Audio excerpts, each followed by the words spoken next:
Thanks very much for staying with us for African News with me, Georgia Calvin-Smith.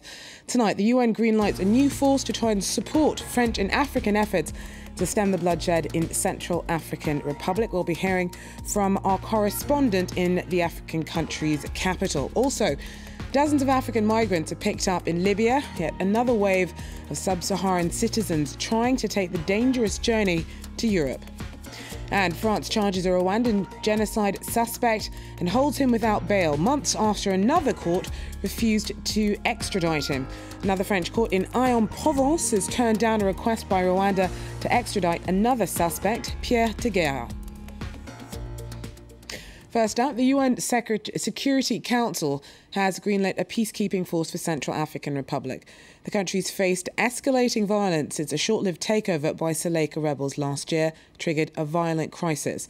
Thursday's vote authorised a force of around 12,000, which will be called MINUSCA, to be sent in on September 15th. That will take over from the African Union's mission.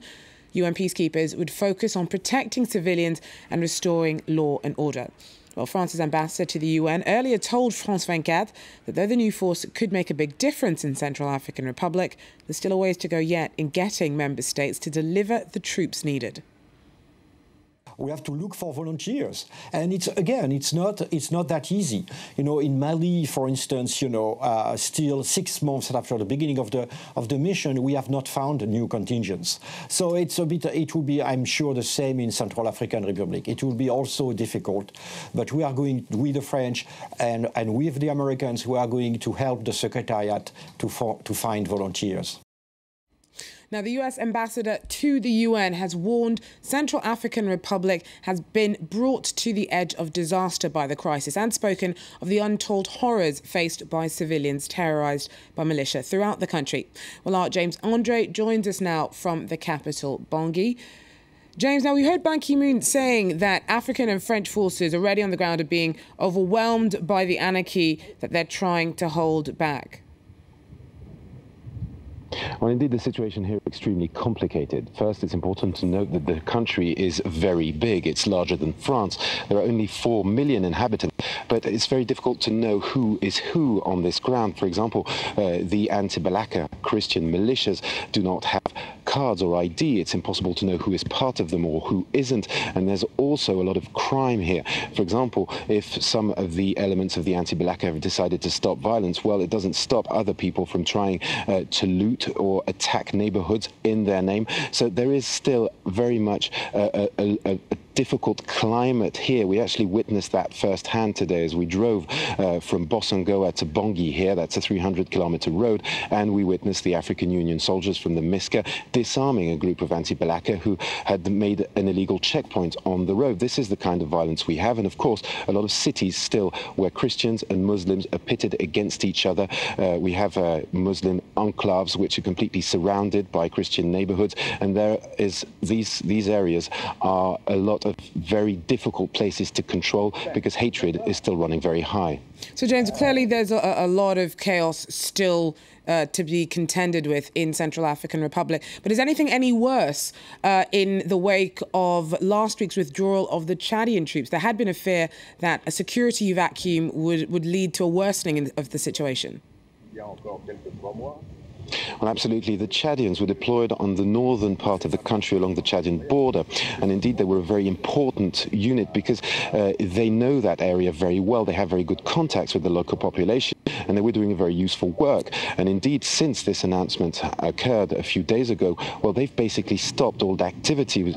We've witnessed that firsthand in Bossangoa, where we arrived yesterday afternoon. And we saw that indeed there are very few soldiers patrolling and the leader, the chief there, the head of that unit, told us that they'd suspended all activities. So this is a very, very difficult situation for the MISCA, African Union Peacekeeping Force, because they are going to have to redeploy all their forces across the country in order to cover this northern part of the country. Because indeed, in a city like Bossangoa, for example, if the Chadians were to leave and if there were no peacekeepers there, you can be sure that indeed there would be vicious fighting between the Christians and the last Muslims. There are only 500 of them, and they're going to try to leave within 48 hours. This is what we're witnessing around the country. A lot of the Muslim communities are trying to leave. Thanks very much, James Andre, there for us in Bangui. In other news, prosecutors hammered at South African track star Oscar Pistorius' credibility on Thursday, accusing him of refusing to accept responsibility for anything. The Olympian denies having murdered his girlfriend, Riva Steenkamp, last Valentine's Day and insists that he shot her in their bedroom by accident. Catherine Spencer tells us more.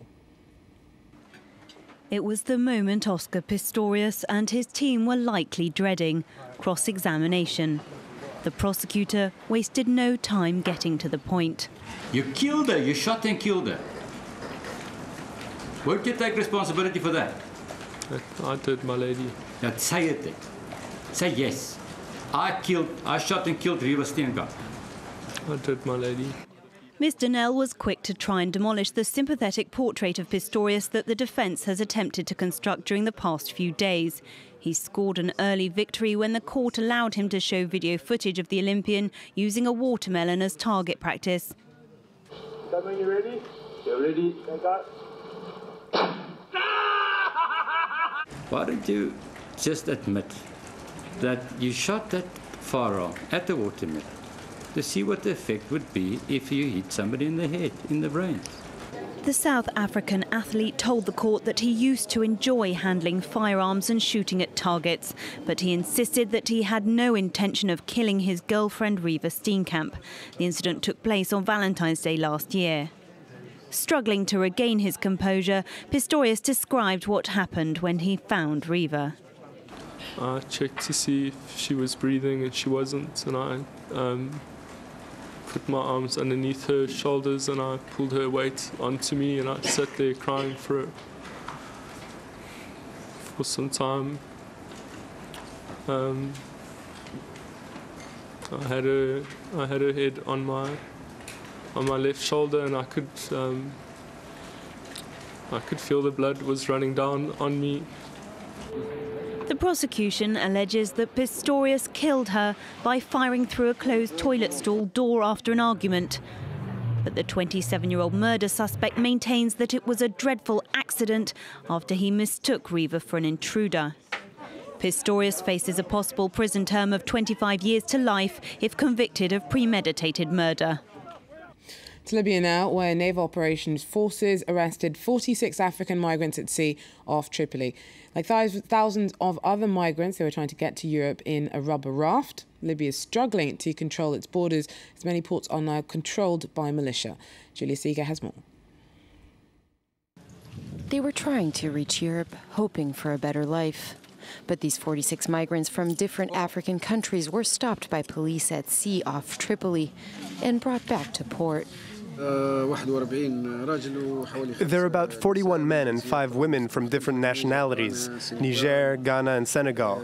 We contacted the UN mission in Libya, and they came and made medical checkups for them and provided them with medicine. And also we informed the illegal immigration department to come transfer them. Jackson Avax is from Nigeria. He fled his country to escape the frequent attacks by an Islamist militant network that has terrorized the northeast. I left Nigeria because of the issue of Boko Haram. I want to go to Europe to continue my education, for freedom and everything. Libyan authorities believe these African migrants were headed to Italy or Malta. Libya's long land and sea borders and its proximity to European shores make it a key route between the two continents. On the other side of the Mediterranean Sea, Italy is the major gateway into Europe. Since 1993, an estimated 6,000 people have lost their lives trying to make the dangerous sea journey. But more keep trying. This week alone, in just 48 hours, more than 4,000 immigrants managed to reach Italian shores, forcing naval ships to come to their rescue.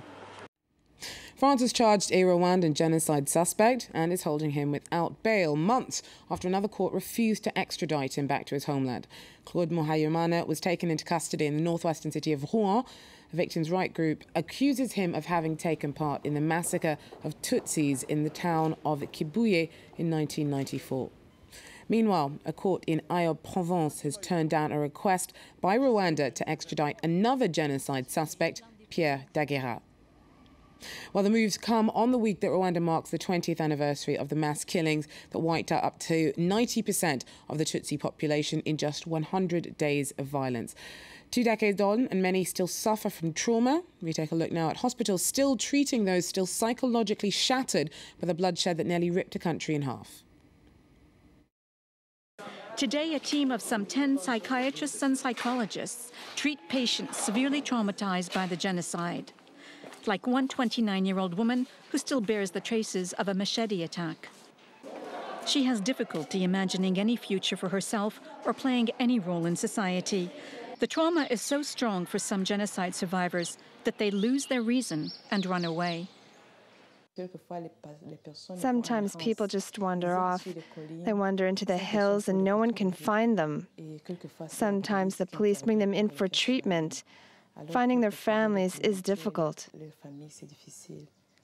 A branch of the hospital was opened in the capital, Kigali. It specializes in post-traumatic stress disorder. Paul was 10 years old at the time of the genocide. His life was turned upside down on April 21st, 1994. It helps to come here because sometimes I don't have anyone to talk to. I am overwhelmed by hallucinations. Sometimes I want to run all over like a crazy person. But few Rwandan men acknowledge their trauma. This place is a vital relief valve for this young woman. She knows she can come here and that what she will say will remain private. In my head, I see the people who died, then I see the machetes, and then I can't hear anything very well. I'm no longer in my right mind. Healing the bodies and souls of those who lived through the genocide is a highly delicate mission. The challenge is all the more daunting as there are only a dozen practitioners in the whole country. Well, that wraps up African News for me for now. We'll be back, though, with more in about 45 minutes. Join us then if you can. Otherwise, stick with us. Short break and more news and headlines coming up. Take care.